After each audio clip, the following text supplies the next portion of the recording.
Well, John, Washington hasn't detailed the contribution that it could have to this coalition just yet. We may have more on that after the call. Do you expect the US to commit to boots on the ground? Is it going to limit itself to funding and logistics in this war? The key is, we have this coalition of the willing.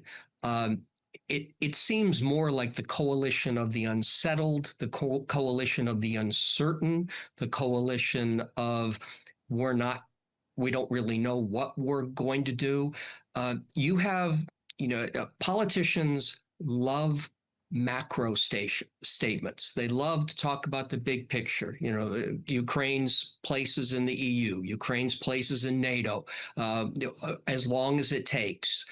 But once they get to the micro discussion, as we've seen this last week and this week, then all of a sudden you get uncertainties. Well, we're not talking about troops in Ukraine. Well, we're talking about maybe supporting this.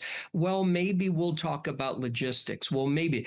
And it becomes maybe. And that's the biggest problem that Ukraine is going to be facing, is the fact that the coalition of the willing isn't really willing to commit to anything. And there will be no security guarantees for Ukraine.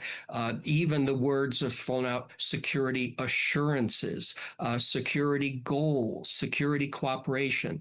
The simple reality is that when it comes to putting troops on the ground in Ukraine, muscular offensive and defensive capability in terms of equipment, no one really wants to do it. And more importantly, very few members of the EU and NATO can afford to do it. A quick note on that: Keir Starmer has promised Ukraine $3 billion, a little more than $3 billion annually for the next 100 years. Now, he's going to have to stand for election within the next 4 years. And his current budget deficit over the next 4 to 5 years is $45 billion. During that time, they promised Ukraine $15 billion. So a third of what their shortfall is, they're saying they want to send to Ukraine. Is that sustainable? Government of France, that may fall. A new government, are they going to want to be spending anything on Ukraine? So there's just a lot of dynamics here that don't look good for Ukraine.